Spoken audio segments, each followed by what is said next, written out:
Wahai saudara-saudaraku yang beriman, inilah yang pernah dijelaskan oleh Allah Tabaraka wa Ta'ala dalam sebuah firman-Nya, man dzalladzi yuqridullaha qardan hasanan. Siapakah yang akan memberikan baik kepada Allah Subhanahu wa Ta'ala? Yani siapa yang mau berinfak di jalan Allah Subhanahu wa Ta'ala pada jalan-jalan kebaikan, fayudha'ifahu lahu at'afan katsira.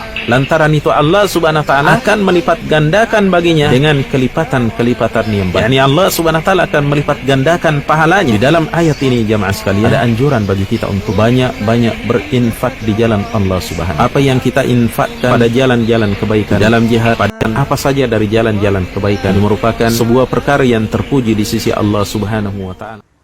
Baik, salawat dan salam semoga selalu terlimpahkan kepada Nabi Muhammad Sallallahu Alaihi Wasallam yang telah mendidik kula menyesami dari az-zulumat, kegelapan, menuju ilan nur, yaitu cahaya keislaman secara benar.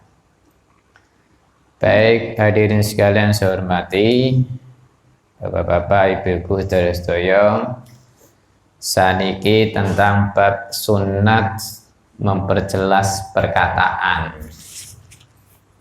Dados sunnah memperjelas perkataan. Nah, dalam hadis itu, hadis yang pertama, Bismillahirrahmanirrahim. Wa an Anas radhiyallahu anhu annan nabiyya sallallahu alaihi wasallam annahu kana idza takallama bi kalimatin a'adaha salasan hatta tufhama anhu wa idza ata ala qaumin fasallam alaihim salasan, rawahul Bukhari. Baik, Bapak-Ibu sekalian, hadis itu sanate adalah Anas, sahabat Rasulullah itu. Maten-ngoten matane isi hadis itu ini yang berupa annan Nabi sallallahu alaihi wasallam itu annahu kana idza takallama bi kalimah.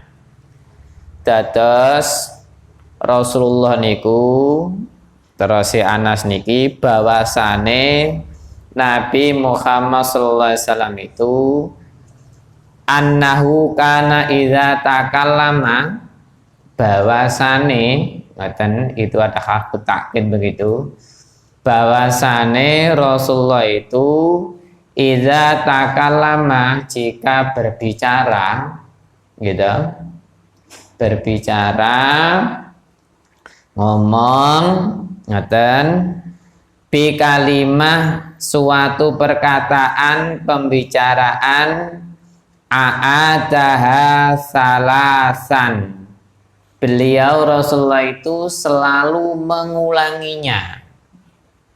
Ha itu kembali dhamir muttasil, kembali kepada kalimah. Kalimah itu adalah perkataan atau pembicaraan. Jatuh Rasulullah itu ketika dia ngomong, ketika berbicara, dia itu selalu mengulangi kalimat bicaranya untuk memperjelas.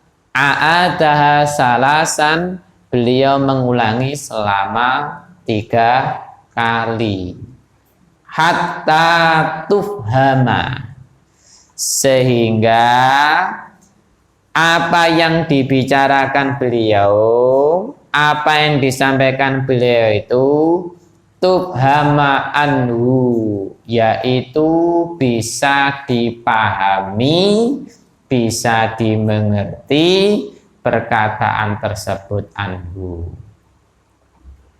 Dados Rasulullah niku Bapak Ibu kalau to bicara itu selalu mengulangi selama 3 kali, ya toh, sehingga yang ia sampaikan, yang ia bicarakan itu bisa dipahami secara jelas, dimengerti oleh orang yang diajak ngomong.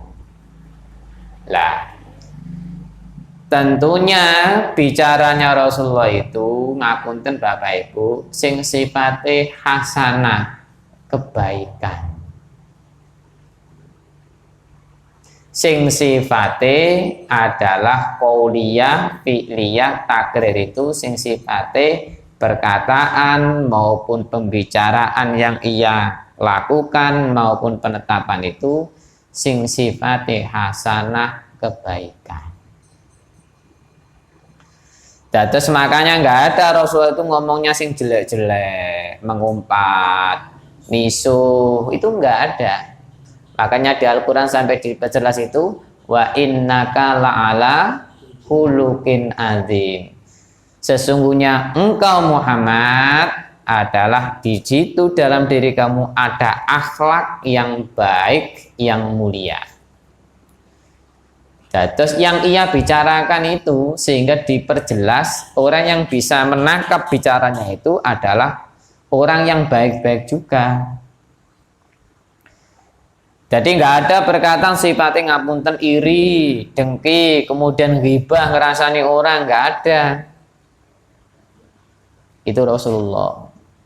Jadi konteks hadis itu adalah ketika menjelaskan sesuatu perkataan diperjelas sampai 3 kali sehingga orang itu paham artinya yang menggunakan unsur hasanah, kebaikan. Contohnya, ya Rasul, enaknya sholat sendiri apa sholat berjamaah? Rasulullah menerangkan, sholatul jama'ati afdalu au tafdalu min sholatil faddi bisab'in wa isrina darajah.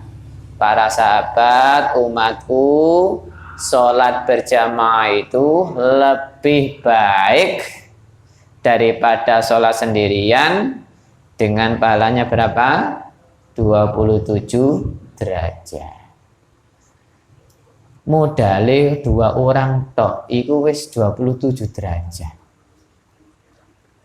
Nah, ini contoh perkataan Rasulullah untuk memperjelas, diulang sampai 3 kali.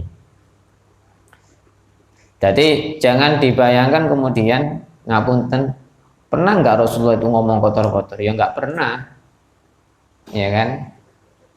Jadi yang ia sampaikan itu diperjelas sampai 3 kali sehingga perkataan itu baik dan mudah dipahami yang sifatnya kebaikan itu. Yang kedua itu hadis itu wa idza ata ala qaumin fasallam alaihim.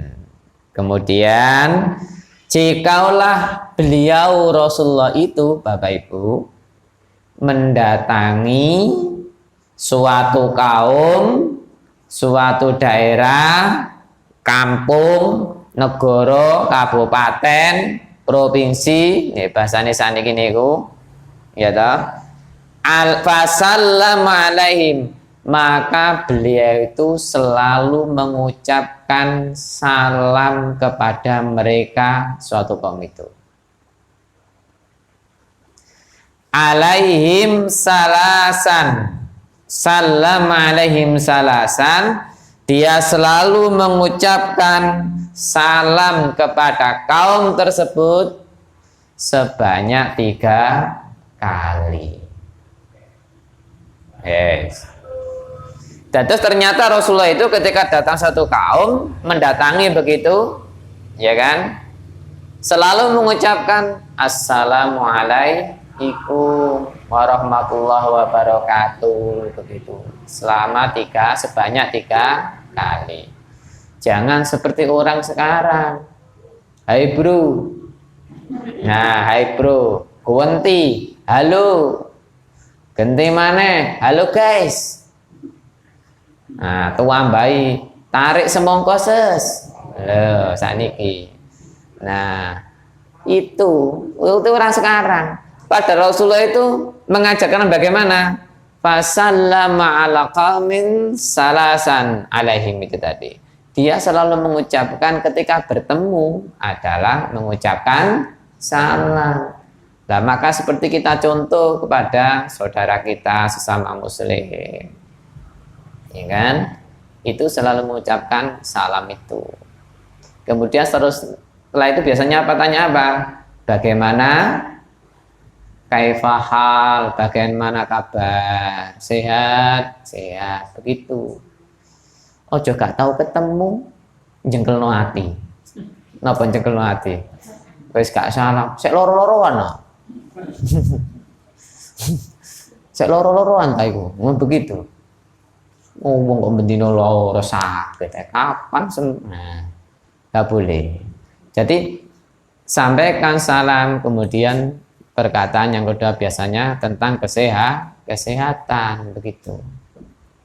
Nah, ini harus kita rubah, kita biasakan. Nah, maka ayo kita latih, jangan seperti orang sekarang. Halo guys, halo bro, ya kan? Halo, hula, halo. Nih halo itu yo ngetes iki. Halo, halo, itu aja masih ditambahi. Halo, tes 1, 2, 3. Ngomong itu tes, berarti apa? Ngetes mic ini gitu. Tes. Oh, berarti orang yang dengar itu berarti orang itu lagi ngetes. Tapi jangan bilang tes innalillahi, tes wa inna ilaihi, tes rojiun. Loh, orang dengar akhirnya apa? Iku ngetes atau memang orang meninggal atau tenang. Begitu. Nah, ini Rasulullah sehingga memperjelas perkataan begitu, sehingga menyampaikan pengumuman, pemberitahuan begitu. Nah, makanya sifat Rasulullah itu begitu, memperjelas suatu perkataan yang baik dan di situ ada misi dakwah. Jadi kan kalau memahami sejarah, Rasulullah itu 13 tahun lamanya di kota Mekah itu menyampaikan akidah tauhid. 13 tahun Pak, Bu, ngapunten pengikuti mau 300 orang. 300 orang selama 13 tahun, bayangkan. Wis kihina, kicaci maki.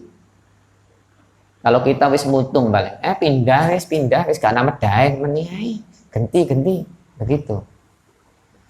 Baru setelah itu diperintahkan oleh Allah pindah ke kota Madinah yang dikenal dengan hijrah tadi. Selama 10 tahun pengikutnya sudah ribuan orang. Bahkan ekspansi ke negara-negara Arab itu. Maka disitulah muncullah piagam Madinah. Apa yang ia kedepankan? Misi al-insaniyah basyariyah, kemanusiaan. Jadi yang di kota Mekah akidah tauhid, di kota Madinah kemanusiaan. Mulane jenengan sing pun nate haji kali umroh sampean ngapunten, wong Mekah, wong Arab kali wong Madinah niku beda diane. Nggih to. Kusru sing pundi? Mekah, sing Madinah halus-halus antun mot. Dan jenengan eling Rasulullah nggih ngoten niku, ya Allah 13 tahun ini ndani yo biyen Rasulullah ketemu Abu Lahab, Abu Jahal, Abu Gosok lan liya-liyane niku. Ngoten. Dan itu pun Rasulullah selalu mengucapkan salam itu. Ya, makanya ayo kita latih. Biasakanlah ngomong apa tadi? Fasallam, mengucapkan salam. Ojo titik-titik halo bro, halo guys. Kan gitu. Omong ngeten iki ya toh dodolan online ngoten niku. Halo guys, gitu aja. Antara ngapunten wong lanang wedok wari ya padha kabeh begitu. Dan kemudian hadis yang nomor 2 itu niku sanate Aisyah. Aisyah niku istrine Rasulullah, putri Abu sinten Pak? Abu Bakar. Ngono Abu Jahal keliru. Gitu. Pemene Abu Lahab tabat yada Abi Lahab wa tab itu. Wa an Aisyah radhiyallahu anha qalat kana kalamu Rasulillah sallallahu alaihi wasallam kalaman faslan yafhamu kullu man yasma'uhu rawahu Abu Dawud. Dados sanate niku Aisyah. Niki Aisyah sing mendengarkan langsung dari Rasulullah karena beliau adalah istrinya, ya toh. Dan setiap perkataan perbuatan Rasulullah dia itu paham betul. Aisyah niku cerita ngeten.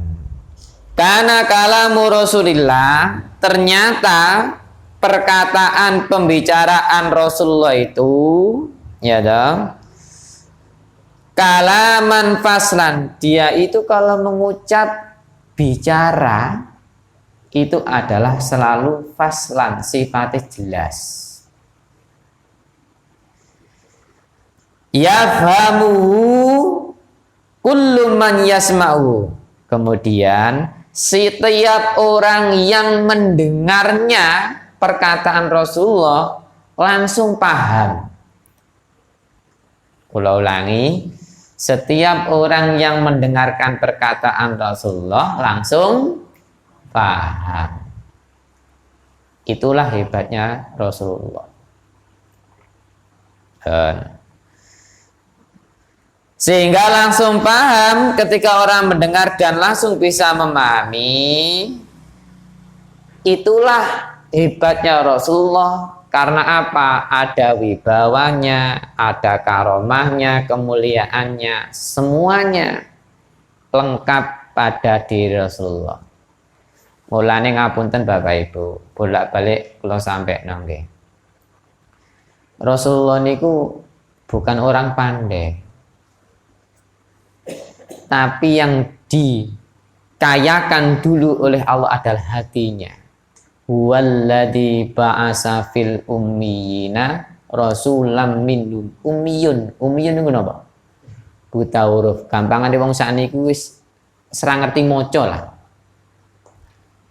Tapi bagaimana Allah mendidik Rasulullah sejak kecil, di bayi, di perut ibunya sudah nggak ada bapaknya, yatim. Lahir beberapa hari, ya toh, minggu, kemudian ibunya. Apa yang ditempa Allah adalah hatinya dulu. Setelah hatinya, baru akalnya. Ternyata hati itu adalah simbol kaya untuk bersikap sifat bijaksana. Mulane kadangkala wong sakniki, Pak, Bu, kadangkala wong ngapunten TPQ TPA niku murah meriah. Pahalane akeh. Sampeyan bandingno mbek les-lesan ngoten niku, ten GO napa ten pundi niku. Larangan les-lesan daripada TPQ TPA. Tapi ngoten niku kadang-kadang ya gak sing gelem niku sak. Wis murah meriah tapi gak ada yang mau. Pada Rasulullah ini luar biasa. Nah, inilah sehingga misi dakwah Rasulullah ketika disampaikan terhadap siapapun, orang yang mendengar itu langsung paham. Karena kaya hatinya tadi, hatinya. Mulane ngapunten Bapak Ibu. Jenengan nek saged bisa memahami orang, siapapun itu, ya dah. Kaulan sakilah, perkataan yang berbobot itu adalah dibarengi oleh hati. Makanya Rabbis srahli sadri wa yassirli amri wahlul 'uqdatam min lisani yafqahu qawli. Itu doanya Nabi Musa ketika menghadapi Fir'aun itu. Sehingga yang ia sampaikan di samping lewat mulut tapi dibarengi dengan hati. Makanya ya toh, ruhnya mubaligh, ruhul ustad, ruhul muallim ahammu minal madah wat tariqah. Ruhnya mubaligh, ruhnya Pak Yai, ruhnya ustad itu lebih penting daripada materi maupun cara yang ia menyampaikan. Makanya kalau dibarengi ruh jiwa ini Pak Bu, itu lebih mulia dan lebih mengena. Banyak itu kadang kala orang ngomong sampean tingali di warung-warung, di kafe kan ngomong gitu. Karena apa? Sebatas apa ini? Mulut. Kadang ngomongnya gak jelas ngalor gitu ngetan ngulon, kadang ngerasa nih buah apa, tapi tidak dibarengi dengan hati. Saya ngomongnya hati bukan nafsu. Lah, maka ayo kita contoh Rasulullah itu tadi. Loh Pak, tapi ngapunten aku rodok pilu ya apa Pak? Aku ngomong bolak-balik gak paham. Niku pengecualian. Pilu nu apa Pak teng mriki niku? Tadi nyampaikan penjelasan niku ya rodok ya panjenengan mbak keterbatasan. Tetapi ini bahasnya yang normal begitu. Makanya mudah-mudahan cepet normal ngoten to. Itu dua hadis ini ayo kita pahami. Satu tadi Rasulullah kalau toh bicara diulang 3 kali karena sifatnya kebaikan sehingga orang yang diajak ngobrol itu adalah bisa memahami. Kemudian yang kedua, ketika mendatangi suatu kaum daerah bertemu siapapun dia selalu mengucapkan salam begitu. Kemudian hadis selanjutnya itu tadi Rasulullah ketika berbicara dengan orang lain sangat jelas dan pasti yang ia ajak ngobrol bisa memahami ketika dia mendengarkan yang disampaikan Rasulullah.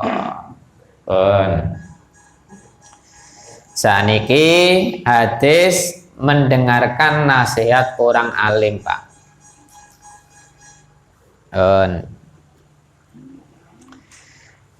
Orang alim niku artinya berasal dari kata ilmun Pak. Bu. Alima ya'lam itu artinya mengetahui yang sifatnya punya ahli ilmu dalam bidangnya. Mulane jamak taksirnya itu alimun, alimani, ulama. Mulane para alim, ulama. Alim orang yang berilmu, alim ilmu itu ambah. Seperti padi tadi. Padi itu ketika sudah mau menguning bagaimana Pak Bu? Mendelep. Dilo, mergo napa? Berisi. Nah, orang begitu. Makanya orang alim karena kualitas ilmunya dan kealiman ibadahnya tadi itu selalu begitu. Tapi ini orang sekarang yang di TV ngapun kadang petentang. Apa petentang ini? Kuwaya tok, nggih. Nek wayahe diwawancari yo debat tapi nisno anggota DPR MPR bobok turu repot. Tapi nek wayahe diwawancarai yo ngoten niku. Nah, niku contoh. Apakah mereka juga orang berilmu tapi gak ngerti. Nah, ini yang diwanti-wanti Rasul sehingga bagaimana kula panjenengan ini mendengarkan nasihat orang alim itu. Bismillahirrahmanirrahim. An Jarir bin Abdullah radhiyallahu anhu qala li Rasulullah sallallahu alaihi wasallam fi hajjatil wada' istansitin nas summa qala la tarji'u ba'di kuffaran yadribu ba'dukum riqaba ba'din muttafaqun alaih. Ini yang diwanti-wanti Rasulullah. Dan jadi Rasulullah itu sebelum ia meninggal dia berkhutbah ketika haji wada. Makanya dinamakan haji berpisah. Setelah itu Rasulullah almarhum. Yes. Dari Jarir bin Abdullah niku ia berkata, ya toh, qala li Rasulullah fi hajjatil wada. Jadi dari Jarir bin Abdullah niku Rasulullah niku ya toh pernah bicara kepadaku ketika haji wada. Nggih. Apa yang ia sampaikan Rasulullah kemudian disimak betul oleh Jarir bin Abdullah niku wau kan istansitin nas intansit benar-benar perhatikan he semua umat manusia umatku kabeh. Jadi suruh nyampaikan kepada semua umat manusia. Jadi Rasulullah ketika khutbah haji wada itu banyak banget yang ia sampaikan, ya kan? Tapi sanadnya Jarir ini beliau menyampaikan misi nasihat Rasulullah kepada semua umat manusia. Apa itu diantaranya? Nah, intansitin nas supaya benar-benar memperhatikan terhadap yang disampaikan Rasulullah. Benar-benar perhatikan, direnungkan betul apa yang disampaikan Rasulullah terhadap umat manusia itu. Tsumma qala, kemudian Rasulullah bersabda itu. Apa jari Rasulullah? Manusia semua, la tarji'u ba'di kuffaran. Janganlah kalian setelah haji wada ini tarji'u, di situ adalah anahiyah namanya. Jangan sampai kamu itu pulang ba'di, setelah aku nanti, setelah aku khutbah. Jadi Rasulullah ngoten. Jadi Rasulullah ketika itu berapi-api, kemudian setelah berapi-api semangat, setelah itu nangis. La tarji'u ba'di, janganlah kalian sepulang dari sini atau setelah aku tinggal nanti ba'di, jadi Rasulullah, kuffaran, jamak taksir dari kafir.